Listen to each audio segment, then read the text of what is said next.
பெரிய எவ்வளவு பெரிய ஆள் தெரியுமா அப்படின்னு மிதக்கிறான். கரையில நடக்கிறானா ஆளு மிதக்கிறானே. அதான் சொல்ற அந்தரமே திரிந்து போய் அரு நரகில் வீழ்வேற்கு. அப்படி போய் வீழ போன என்ன சிண்ட புடிச்சு தூக்கிட்டார். யாரு? சாமி.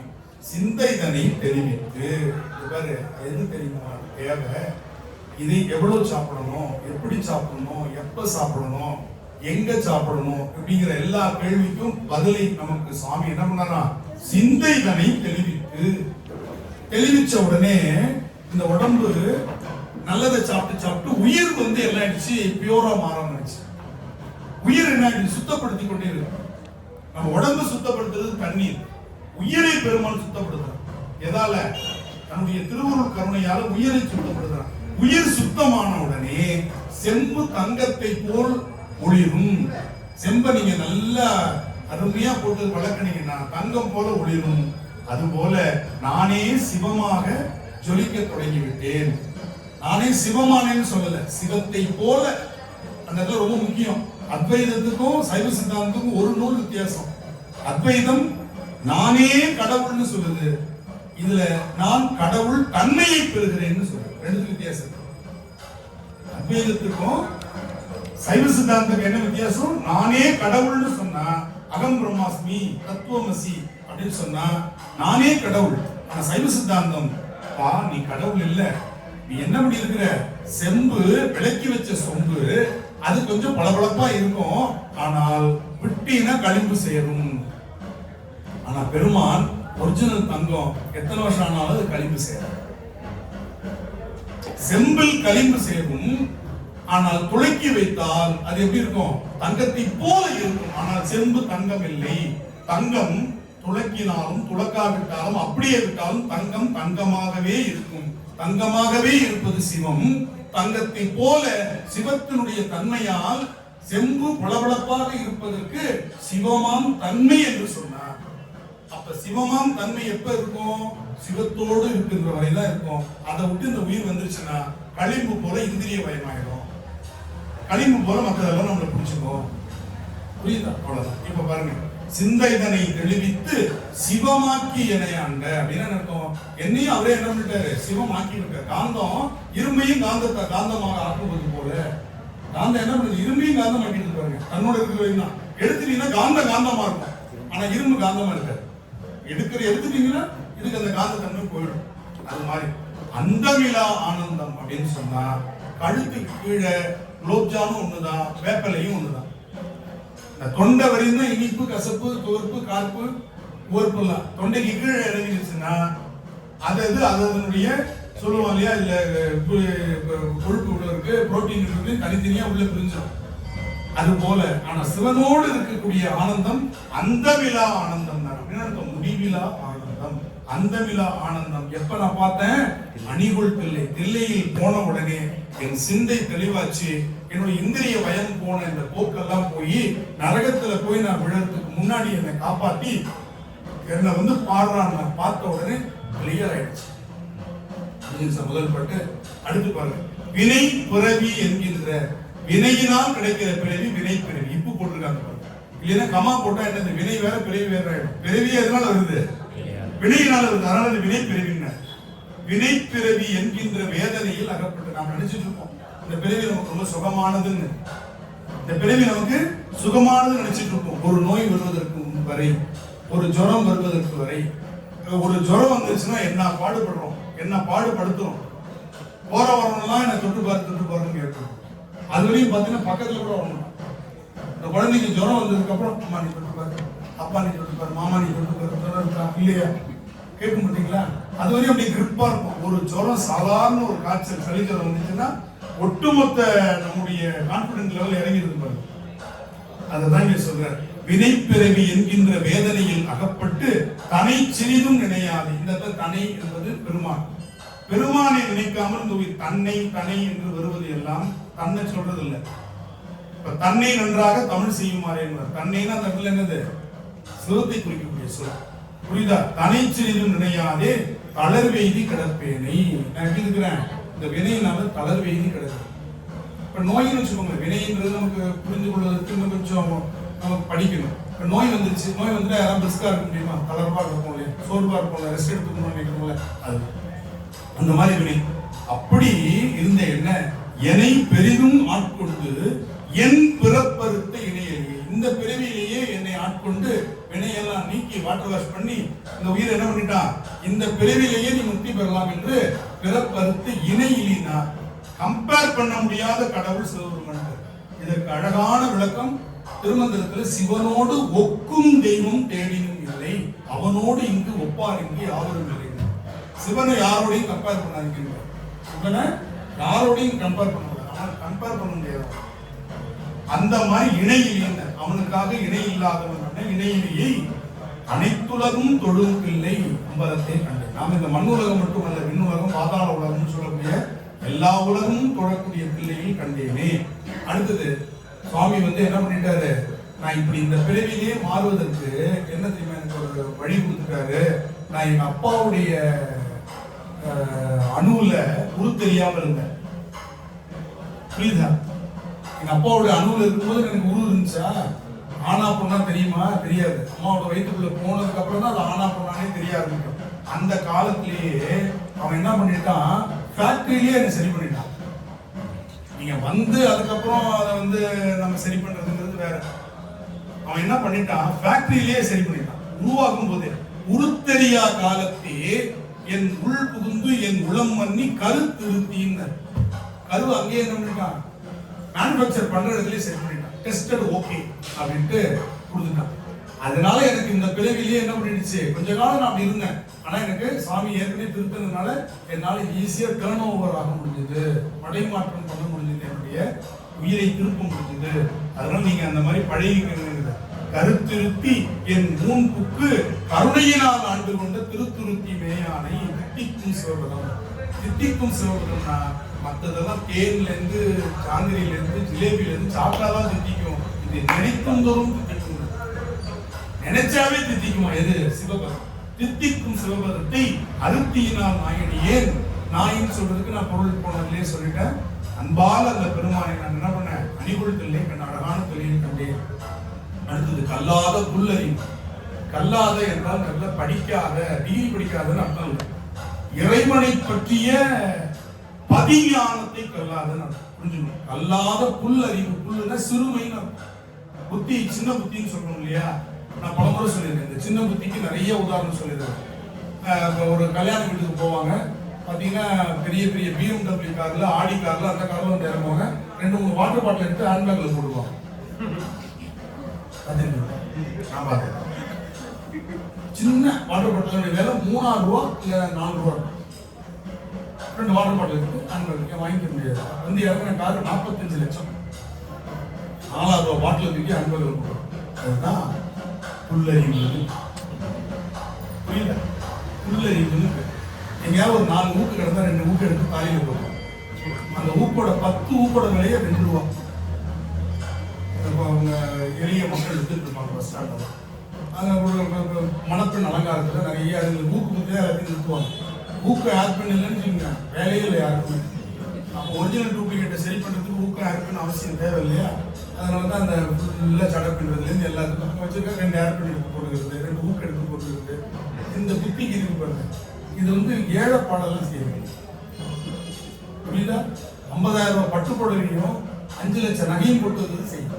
அப்பதான் சொன்னார், கல்லாத புல்லறிவில் கடைப்பட்ட. அதுலயும் நான் லாஸ்ட் ரேங்க், கடைப்பட்ட நான் அதுலயும் கடைஞ்செடுத்த நான் சொல்லுவார். நம்முடைய அப்பர் சுவாமி சொல்லுவார், வளர்மதி கண்ணியினானை வார்குடலாருடன் பாடி களவுபடாததோர் காலம் காண்பான் கடைக்க நிற்கின்றேன். வீணடிச்சவன் வாழ்க்கைய, காலத்தை வீணடிச்சவன் ஒரு குரூப் சேர்த்தீங்கன்னா அதுலயும் நான் கடைசியான ஆளு. நான் தான் நிறைய வீணடிச்சேன், எவ்வளவு கடைக்கன்னு இருக்கின்றேன். அது மாதிரி இவர் சொல்ற கல்லாத புல்லறிவில். இந்த சின்ன புத்திக்காரன்கிட்ட யாரா பெஸ்ட் சின்ன புத்திக்காரன்னா நான். கடைப்பட்ட நாயே வல்லாளனாய் அவன் என்ன பண்ணான், சிறந்த மாஸ்டர். அவன் வல்லாளனாய் வனப்பை எனக்கும் இந்த சமூகத்துல அழகை என்னையும் வணங்க செய்ய உயிராக மாற்றினான். வனப்பை இருக்கும் வண்ணம் பல்லோரும் காண எந்த பசுவாசம் அறுத்தானே. போச்சா? பசு பாசம்ன்றது உயிருக்கு இருக்கிற இந்த சின்ன புத்தி, வேற ஒண்ணும் இல்லைங்க. பசு பாசம்ன்றதுக்கு நிறைய ஆணவம் கடந்து மாயெல்லாம் போக வேண்டாம். உயிருக்குன்னு ஒரு புத்தி இருக்குல்ல, அதை என்ன பண்ணா நீக்கிட்டு சித்தமலம் அறிவித்து சிவமாக்கி, இதுவும் அதேதான். எல்லோரும் இறைஞ்சது இல்லை, எல்லோரும் வந்து வணங்குறதுக்கு இல்லைன்னு நான் பார்த்தேன். அடுத்தது நான் யாரு அப்படின்றத இப்ப சொல்றோம் இல்லையா, இப்ப வந்து சாதிகள் இல்லையடி பாப்பா அப்படின்னு சொல்லிட்டு அவரை கையெழுத்து போடும்போது ஜாதி பேரோட கையெழுத்து போடுறாருன்னு சொன்னாங்க.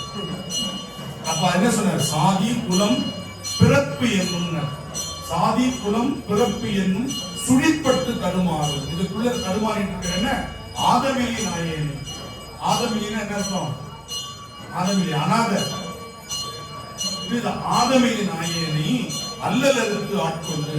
நான் என்ன பூஜை நேரத்துல இந்த இதெல்லாம் சொல்லிடுறேன். பாட்டு வந்து பூஜை முடிஞ்சோடனே அதுக்கு ஒரு காரணம் இருக்கு. விளக்க உரையெல்லாம் ஏன் பூஜை நேரத்தில் வச்சுக்கிட்டோம்னா, இந்த ஒலியில நம்ம பாடம் நடத்தும் போது கவன சிதறல் ஏற்படும். அதனால இப்ப அந்த விளக்க உரையை முடிச்சிடறோம். இன்னொரு 10 நிமிஷம் பூஜை முடிஞ்சிடும், அதுக்குள்ள நம்ம இதையும் முடிச்சிடறோம். ஆதமிலி நாயேனை அல்லல் அறுத்து ஆட்கொண்டு என்ன பண்ணாரு? தீமையெல்லாம் நீக்கி ஆட்கொண்டு பேதை குணம், ரொம்ப முக்கியமான வரிங்க, புரிஞ்சுக்கோங்க. பேதை குணம் பிறர் உருவம் யான் எனது என் உரை மாய்த்து. என்ன சொன்னாரு? பேதை குணம் அப்படின்னா என்ன அர்த்தம்? திருகலாகிய சிந்தைன்னு சொல்றாரு. திருகு சிந்தைன்னு எதையுமே நெகட்டிவா பார்க்கிற பார்வை. இன்னொன்னு குழந்தைத்தனமா சிந்திக்கிற சிந்தனை. பேதை குணம், புரியுதா? பேதை குணம் பிறர் உருவம். பிறர் உருவம்னா யாரு? நான் வேற, நீ வேற, அவன் வேற, இது வேற, இது ஆணை, இது பெண்ணு, அது குரங்கு, இது யானை, இது பூனை, இது நரி, இது எல்லாம் பார்த்து பேரம் பார்க்கிறோம் பாருங்க. அந்த குணத்தை என்ன பண்றான்? நீக்க போறோம். அடுத்தது இது என்னுடையது, இது நான் செய்தது, யான் எனது அப்படிங்கிற ரெண்டு. ஒன்று உடைமை ஆணவம், எனது எனது எனதுன்ற உடைமை ஆணவம். இன்னொன்று கர்மா ஆணவம், செயல் ஆணவம். எது? நான் செஞ்சேன். யார் பாடம் எடுக்கிறான்? நான் பாடம் எடுக்கிறேன். யார் இந்த வீடியோ எடுக்கிறா? நான் தான் வீடியோ எடுப்பேன் அப்படின்னு சொல்லக்கூடிய செயல் ஆணவம் ஒண்ணு. இன்னொன்னு உடைமை ஆணவம். எனது அப்படின்னு சொல்றது என்னுடையது, புரியுதா? இதற்குதான் சைவ சித்தாந்தம் சொல்லுது, உன் உடம்பே உன்னுடையது இல்ல. உயிருக்கு போட்ட ஒரு சட்டை. எப்ப என்னுடைய கைன்னு சொல்றியோ அப்ப கை வேற, நீ வேற. என்னுடையன்னு ஒண்ணு சொல்லும் போது, என்னுடைய பேனான்னு சொல்லும்போது பேனா வேற, நான் வேற. அப்ப என்னுடைய கைன்னு சொல்லும்போது நான் வேற, என் கை வேற தானே, வேற தானே. அதுலயே புரிஞ்சுக்கலாம். அப்ப உயிருக்கு உடம்பே என்னது? ஒரு சட்டை, ஒரு உடைமை அப்படின்னு புரிஞ்சுக்கணும். அப்ப உயிருக்கு உடம்பையே தூக்கிட்டு போறதுக்கு திராணி கிடையாது. ஆனா நீ என்ன சொல்லிட்டு இருக்க? இந்த உலகத்தில் உள்ள எல்லாத்தையும் என்னுடையதுன்னு சொல்லிட்டு இருக்க.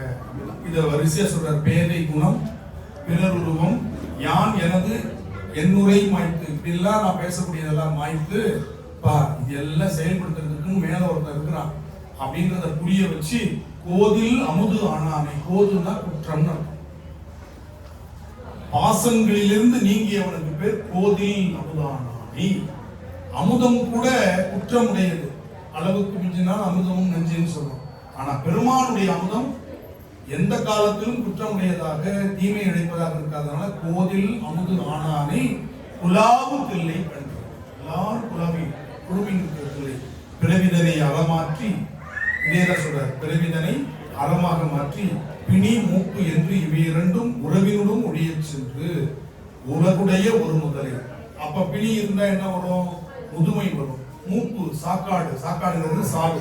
எல்லாத்தையும் அவன் மாத்தி என்ன பண்ணிட்டான்? உறவுகள் அடுத்தது. உறவுகளுக்காக நம்ம பார்க்கிறது. இது எல்லாத்தையும் மாற்றி என்னை கொண்டு வந்த ஒரு முதல். முதல்ங்கிறதுல மூலதனம் முதலைன்னு அர்த்தம் எடுத்துக்கூடாது. ரொம்ப இல்லை. முதல்னா முதலை. செறிபொழில் சூழ் தில்லைகளை திருச்சிற்றம்பலம் பண்ணி மறையவரும் வானவரும் வணங்கிடலாம் கண்டேன். இது விளக்க தேவையில்லை. அடுத்தது பத்திமையும் பக்தி உள்ளம். பரிசுவிழா பசுபாசம் அறுத்தருளி. எதில் எந்த விதத்திலும் நமக்கு உதவி செய்யாத பசு பாசத்தை நீக்கி. பசுன்னா உயிர், பாசம்னா என்னது? உயிருக்கான ஆசைகளை நீக்கின்னு வச்சுக்கணும். ஆணவம் கர்மம் மயலாம் அப்புறம் பார்த்துக்கலாம். பித்தனிவன் என என்னை ஆக்குவித்து.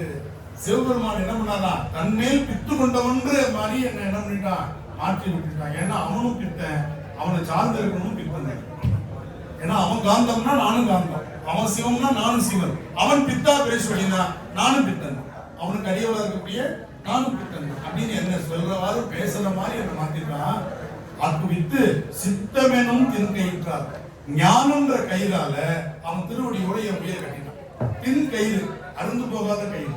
பின் கயிறு நல்ல வலிமையான கயிறு. என்ன கயிறு அது?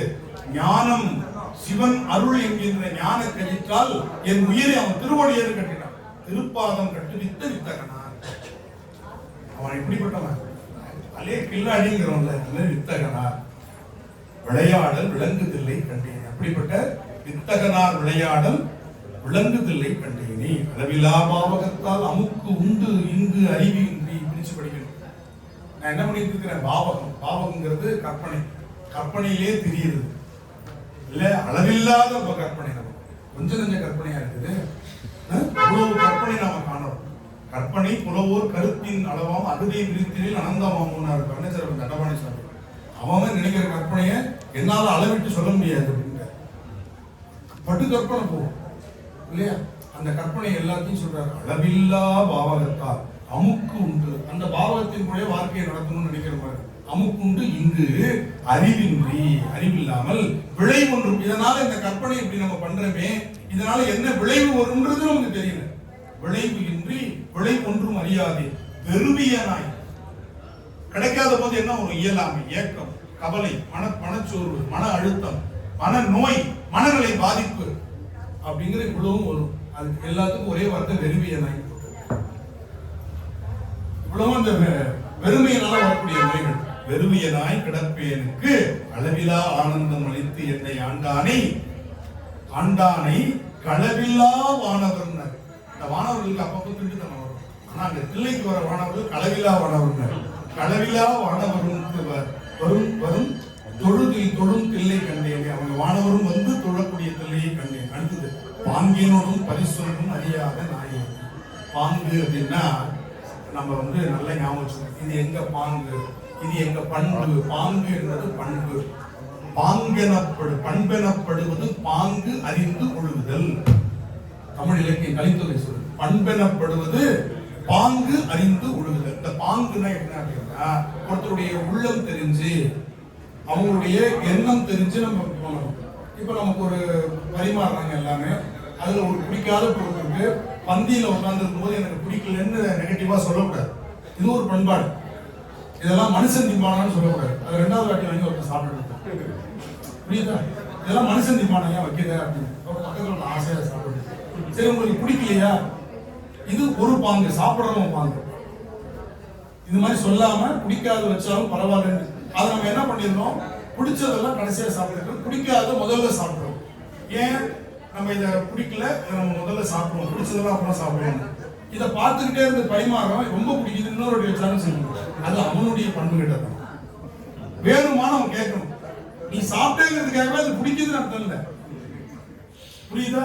இப்ப பாங்குங்கிறது சாப்பிடுறவனுக்கு நமக்கு பிடிக்காத பொருள் வச்சுட்டா அதை வெளிப்படுத்த கூடாதுங்கிறது அவனுடைய பாங்கு, அவனுடைய பண்பு. சாப்பிட்டாங்கிறதுக்காக அது அவனுக்கு பிடிச்சிருக்கு நினைச்சு வைக்கிறது அவனுடைய பண்பு கிட்டதான். இதுதாங்க பாங்கினுடைய. இப்ப புரிஞ்சிருச்சா? பாங்கினுடைய எப்படி யார்கிட்ட பேசுறதுன்னு எனக்கு தெரியல, எப்படி யார்கிட்ட பழகுதுன்னு எனக்கு தெரியல, எங்க என்ன வார்த்தை பேசுறதுன்னு எனக்கு தெரியலன்னு சொல்றோம் இல்லையா? அந்த பண்பு தெரியல. இப்ப பாட்ட பாருங்க. பாங்கினோடும் பரிசொன்றும் அறியாத நாயேனி. நாயேனி என்ன சொன்னாருன்னா, இது தெரியல, எவன்கிட்ட கேட்டு தெரிஞ்சு செய்வோம்னு தோணாது. திரும்ப திரும்ப அதையே செஞ்சுட்டு இருப்பேன். அதான் நாயேனி. தப்புன்னு தெரிஞ்சதுக்கு அப்புறமும் திருத்தி ஏன் செய்யணும் பார்த்தீங்களா? அந்த குணத்துக்கு நாயகன் ஒண்ணு. ஓங்கி உலத்து ஒளி வளர உலப்பிலா என்பது கம்பேர் பண்ண முடியாத அந்த அன்பை எனக்கு கொடுத்து அவன் என்ன பண்ணான்? என்னை திருத்தினான், அன்பாக திருத்தினான்.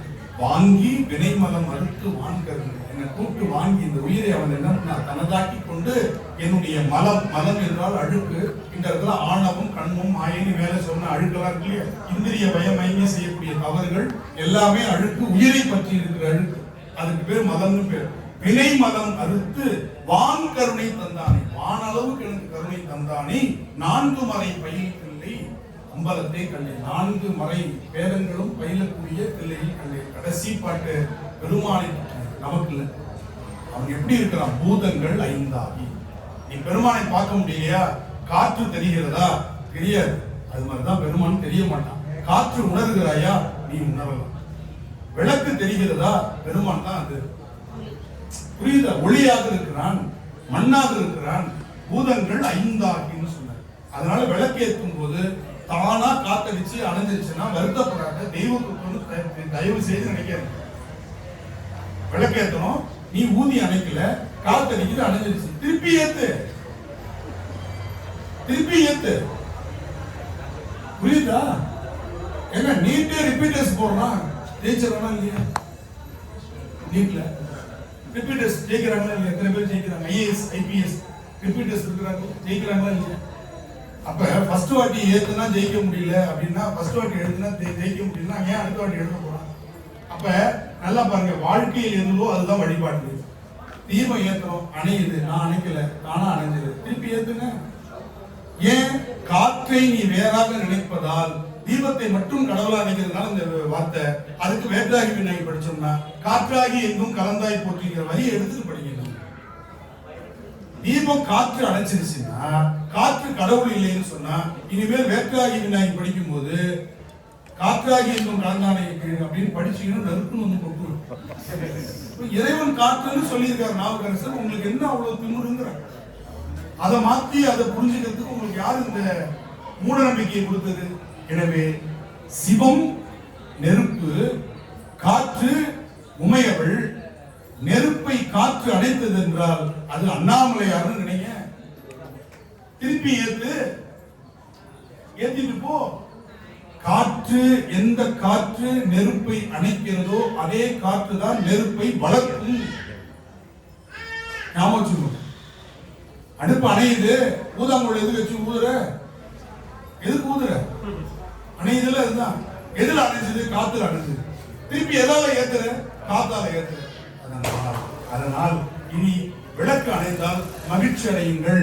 சரி, சிவசக்தியே வந்துட்டாங்க, நம்ம சிவன் மட்டும் 3 நிமிஷம் இப்ப சக்தியோடு சேர்ந்து வந்துட்டாங்க, திருப்பி ஏற்றி. இந்த மாதிரி பல விஷயங்கள் நான் சொல்றது உண்மை. உங்களை சமாதானப்படுத்துறதுக்கோ நான் இங்க பரிகாரம் சொல்றதுக்கோ வரல. நான் சொல்லுவது எல்லாம் உண்மை. இதெல்லாம் உங்களுக்கு பயமுறுத்தி பணம் சம்பாதிப்பதற்காக உங்களை கொண்டு போறாங்கன்றதை நீங்க புரிஞ்சுக்கணும். சரியா? அதனால நல்லா புரிஞ்சுக்கோங்க. பூதங்கள் 5ஆகி, புலனாகி, பொருளாகி, இந்த புலன்களாகவும் பெருமன் இருக்கிறான், புலன்களால் பார்க்கக்கூடிய அத்தனை பொருள்களாகவும் இருக்கின்றான். வேதங்கள் அனைத்தும் நீங்க பாக்குற இல்லையா? சிவப்பு கருப்பு நிறபேதம், மூர்த்தி பேதம், அதுக்கப்புறம் பொருள் பேதங்கள், உயிர்ப்புல பேதங்கள், இந்த அனைத்து வேதங்களும் அவன்தான். ஆனா அவன்கிட்ட எந்த பேதமும் இல்லை.